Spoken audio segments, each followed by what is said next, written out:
EA's free-to-play battle royale, Apex Legends, is finally on the Switch. It launched in February 2019 for the Xbox One, PS4, and the PC, and we can now play it on Nintendo's portable console. It's completely free, and you don't need a subscription to Nintendo Switch Online. But how does it run on the less powerful hardware?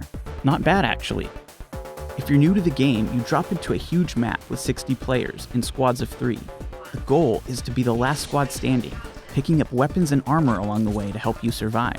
What sets it apart from some of the other Battle Royale games is that you start off by choosing a character who has their own personality and unique special abilities. Bangalore is one of my favorites. She can call in an airstrike that can really get you out of some tight spots. Oh, painless, knocking at the door. Lifeline is a character for those of you who like to play more of a support role. She can toss out a drone that heals her teammates. Unlike some of the other Battle Royale games, you have to stick very closely with your teammates to survive. There's no solo mode, so if you're normally a solo player like I am, you're gonna have to leave your comfort zone and make some friends. Teamwork is essential. In fact, the ping system that we now take for granted in Warzone and Fortnite was popularized by Apex. There's a lot of loot laying around, and you can get scopes and attachments for the weapons you find. The ping system makes it really easy to let your teammates know that you found something they might need. Mozambique here. I know that might sound like a lot to take in, but there is a tutorial in the game, and it does a great job of teaching you the basics. Like most games these days, there's a battle pass that allows you to unlock cosmetics, including some free content, or you can buy outfits for your characters directly from the store. At launch, Switch players get 30 tiers of progress for free to catch up on Season 8. Not all of the characters are unlocked from the start. There are some that you have to unlock either by playing the game a lot and earning points, or, of course, you could drop some real-world cash to get them right away. You'll be able to buy the Apex Legends Champion Edition for $39.99. This unlocks all the characters from the previous seasons, has some exclusive skins, and gives you 1,000 Apex coins, and these Apex coins let you unlock more stuff from the shop.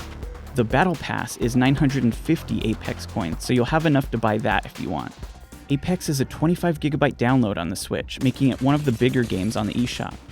While the other consoles target 60 frames per second, Apex targets 30 on the Switch.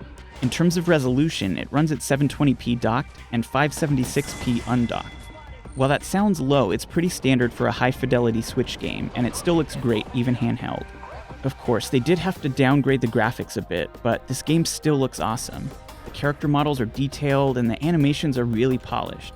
There's a lot going on visually, and it's impressive to see it all running on the Switch. It doesn't feel like you're playing a drastically different game than you are on the other consoles. The performance is pretty stable for the most part, but it dips a little when there's a lot of action on the screen. It doesn't cause too many issues, it's not unplayable by any means, and of course we'd prefer better performance, but given the scope of the game, it feels like this is stretching the limits of the hardware. Apex Legends has an amazing soundtrack. The main theme and the song that plays when you're dropping down onto the map were stuck in my head for months when the game first came out. And now, they're stuck in there again. There's also voice acting for each of the characters, letting your squad mates know when you've pinged an item you found. The characters have a lot of personality and charm, they're just super memorable. My favorite is Mirage, but unfortunately he's not unlocked from the start. The game controls well with the Pro Controller, and it also has full support for gyro controls. I know a lot of you love gyro controls. You can also play with the Joy-Cons, and while the analog sticks are a little short, it's still playable.